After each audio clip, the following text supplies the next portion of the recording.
करेंगे ट्रायंगल्स पे। किस पे? ट्रायंगल्स पे। ट्रायंगल्स ज्योमेट्री का पोर्शन है, टेंथ ज्योमेट्री का पोर्शन है। और उसको आज पहला क्लास है तो ये जानेंगे कि ट्रायंगल के बारे में। तो ट्रायंगल के बारे में अगर हम जानेंगे तो ट्रायंगल्स के पूरे क्राइटेरिया को हम जानते हैं कि ट्रायंगल के टाइप क्या होते हैं। ट्रायंगल के टाइप होते हैं एंगल बेस्ड टाइप होते हैं, जो आप पढ़े होंगे पिछले क्लास में, angle based type of triangle ना, type of triangle based on angles, ऐसे करके पढ़े होंगे। तो उसको हम चाहेंगे कि थोड़ा चर्चा कर लें दूसरे पेज में। जैसे हम बोले कि types of triangle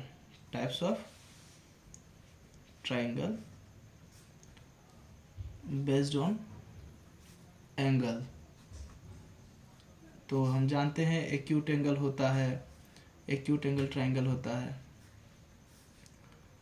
right angle triangle होता है, और ऑब्ट्यूज एंगल ट्रायंगल होता है।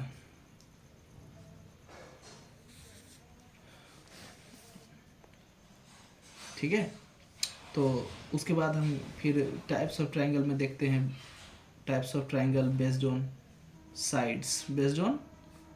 साइड्स में भी देखते आए हैं कि क्या होता है। इक्विलेटरल ट्रायंगल होता है जिसके सारे साइड इक्वल होते हैं, इक्विलेटरल ट्रायंगल होता है। दूसरा होता है आइसोसेलेस ट्रायंगल, आइसोसेलेस ट्रायंगल। और फिर तीसरा होता है स्केलेन ट्रायंगल। ये 3 टाइप के ट्रायंगल होते हैं, based on sides and based on angles. अब ये ट्रायंगल के टाइप को हम देखें तो पिछले क्लास में हम यही सारे ट्रायंगल्स में कन्गरेंसी को पढ़े थे, कन्गरेंसी ऑफ ट्रायंगल, जिसमें हम ये जाने थे कि इंट्रोडक्शन ऑफ कन्गरेंट फिगर को जाने थे कि कन्गरेंट फिगर कैसा होता था। तो कन्गरेंट फिगर का थोड़ा सा हम चर्चा कर देंगे कि जो कन्गरेंट फिगर होता है, कन्गरेंट फिगर होता है वो कोई भी दो फिगर अगर है, कोई भी दो फिगर, तो उस दो फिगर का अगर साइड्स के लेंथ, साइड्स और कोरस्पॉन्डिंग साइड्स और एंगल्स अगर इक्वल हैं दो ट्रायंगल के, तो वो कन्गरेंट फिगर कहलाते हैं, कन्गरेंट ट्रायंगल कहलाते हैं। उसी तरीके से हमने सर्किल की बात किए थे, तो कहे थे दो सर्कल जिसका रेडियस अगर सेम लेंथ का है तो वो दोनों एक दूसरे का कन्गरेंट होगा।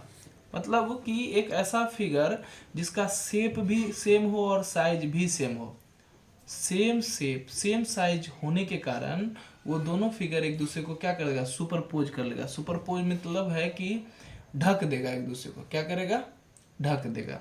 यही होता है कन्गरेंट फिगर। तो जब हम ट्रायंगल को देखे थे तो हम ये देखे थे कि मान लो ये एक ट्रायंगल है और ये दूसरा ट्रायंगल है। अब ये जो ट्रायंगल है इसका नाम दे देते हैं ABC और इसका नाम दे देते हैं DEF। ABC DEF के कन्गरेंट है अगर हम ये कहते हैं तो इसका क्या मतलब होता है? तो इसका मतलब होता है कि AB का साइड उसी ओर के दूसरे ट्रायंगल के DE के बराबर होगा, फिर AC साइड जो होगा दूसरे ट्रायंगल के उसी ओर के दूसरे साइड के बराबर होगा। तो AC बराबर हो गया इस तरह से DF के, और फिर BC जो है तीसरा साइड, वो तीसरे साइड के कोरस्पॉन्डिंग साइड के बराबर होगा। तो BC जो है EF के बराबर है। ये हुआ साइड के रिस्पेक्ट में। तो हमने देखा कि एक साइड दूसरे ट्रायंगल के उसी ओर के साइड के बराबर था। अगर एंगल की बात करें तो एंगल B जो जितनी वैल्यू का होगा उतना ही उसी ओर का दूसरे ट्रायंगल में दूसरा एंगल होगा, एंगल E। तो B का वैल्यू एंगल E के वैल्यू के बराबर होगा और साथ ही साथ एक ही ओर है, तो एंगल B बराबर एंगल E कह दिए। ठीक उसी तरह से वर्टिकल एंगल A है, वर्टेक्स का एंगल A है अगर टॉप वर्टेक्स का, तो D भी एंगल D और A का वैल्यू क्या होगा, इसको कॉरस्पॉन्डिंग एंगल कहते हैं, एक ही ओर के एंगल कहते हैं। और एंगल C जो है एंगल F के बराबर है। अगर कोई दो फिगर, जैसे ये दो ट्रायंगल है, अगर ये दोनों हर मेजरमेंट में एक दूसरे के बराबर है तो इसका मतलब है कि ये फिगर इस फिगर का क्या है, कन्गरेंट है। ये सब हम 9th में पढ़ के आए हैं। तो अभी जो हम चर्चा कर रहे थे इंट्रोडक्शन ऑफ कन्गरेंट फिगर, तो हमने यही देखा कि कोई भी दो फिगर, चाहे सर्किल हो या लाइन हो या ट्राइंगल हो या क्वाड्रिलेटरल हो, वो सभी कनगरेंट फिगर होते हैं जब वो हर मेजरमेंट में एक दूसरे के क्या हो, बराबर हो।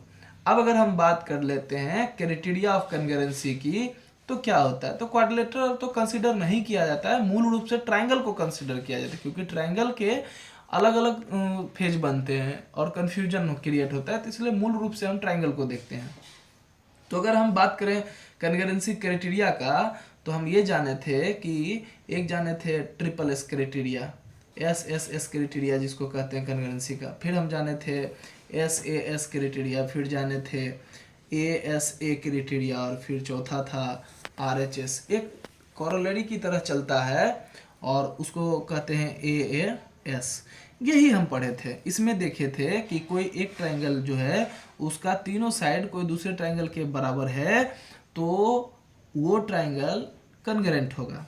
और क्राइटेरिया इसको क्यों कहते हैं, अब देखो सपोज करो कि ये एक ट्रायंगल है और ये दूसरा ट्रायंगल है। अब अगर हमने कह दिया कि इस दो ट्रायंगल का कंडीशन बता दिया कि ये साइड का जो मेजरमेंट A है इस साइड के मेजरमेंट के बराबर है, इसका जो मेजरमेंट B है इसके बराबर है, इसका मेजरमेंट अगर C सेंटीमीटर है तो ये भी क्या है, C के बराबर है।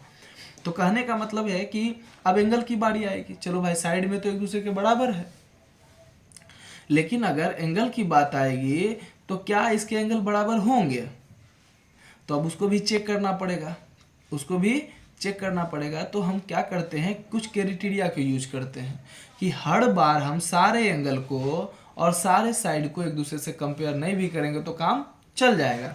तो उसी के लिए एक स्पेशल पैटर्न देखा गया, एक स्पेशल क्राइटेरिया देखा गया जिसमें ये बोला कि देखिए अगर कोई ट्रायंगल का ये साइड, ठीक है, मतलब तीनों साइड कोरस्पॉन्डिंग तीनों साइड के बराबर है तो उसके एंगल देखने की जरूरत नहीं है, वो हर हाल में एक दूसरे के क्या होगा, इक्वल होगा। तो ये हो गया ट्रिपल एस क्राइटेरिया।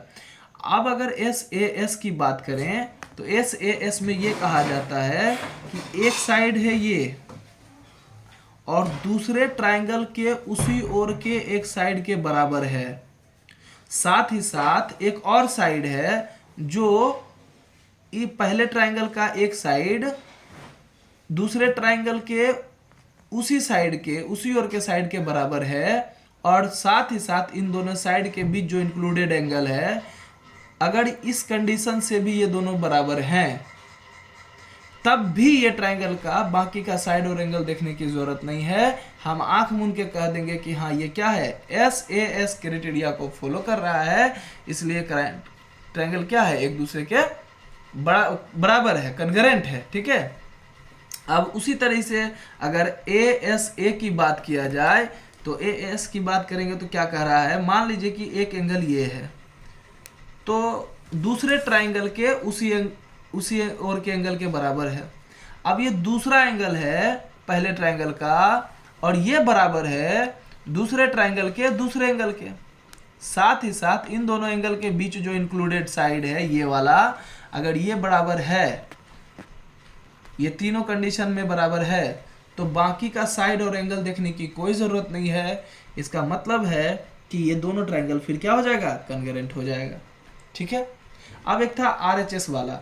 RHS में क्या था, दो राइट ट्रायंगल थे, कहा कि दो राइट ट्रायंगल हैं तो अगर राइट एंगल 90 डिग्री मिल रहा है, ठीक है, और उसके हाइपोटेनुअस अगर इक्वल है, साथ ही साथ कोई भी एक साइड, चाहे परपेंडिकुलर ले लो या चाहे बेस या बेस ले लो, कोई भी एक, मान लो कि हम एक पेयर लेते हैं कि 90 डिग्री बराबर है 90 डिग्री के, हाइपोटेनुअस बराबर है हाइपोटेनुअस का, और B की बात छोड़ दो, सिर्फ देखेंगे कि P भी बराबर है P के, यानी परपेंडिकुलर बराबर है, तो बाकी का एंगल ये बच गया और ये साइड, उसको कंसीडर करने की जरूरत नहीं है।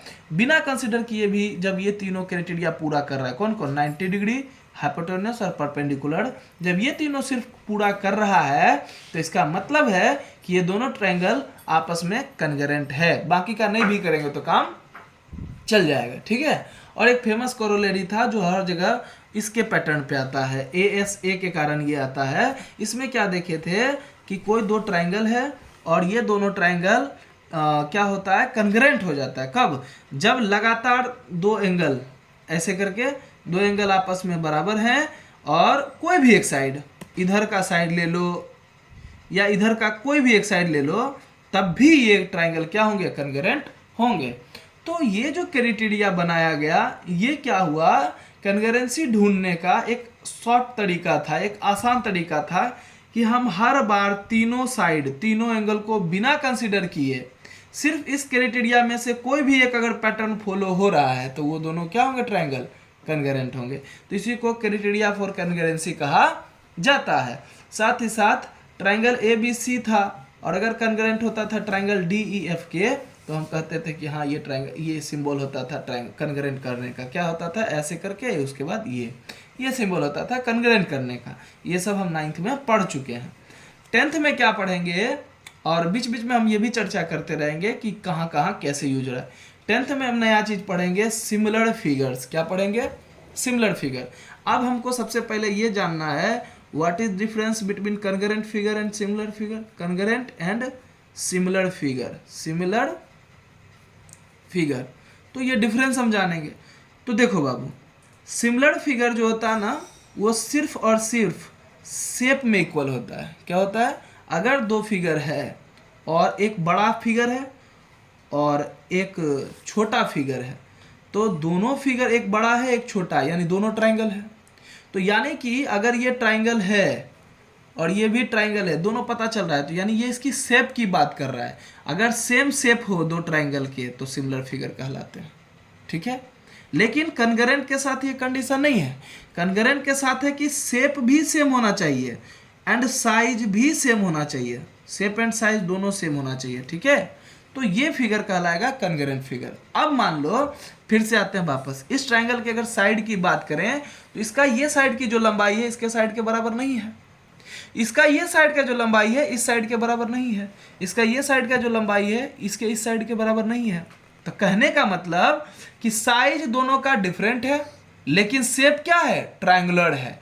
तो ये सिमिलर फिगर, ये दोनों क्या है, सिमिलर फिगर है। तो सिमिलर फिगर, ये ट्रायंगल 1 कह देते हैं इसको, ये ट्रायंगल 2 कह देते हैं। तो सिमिलर हैं, सिमिलर फिगर हैं। तो कैसे सिमिलर है, तो ट्रायंगल 1 ये सिमिलर का सिंबल है और ये ट्रायंगल 2, मतलब कि ट्रायंगल 1 ट्रायंगल 2 के सिमिलर है।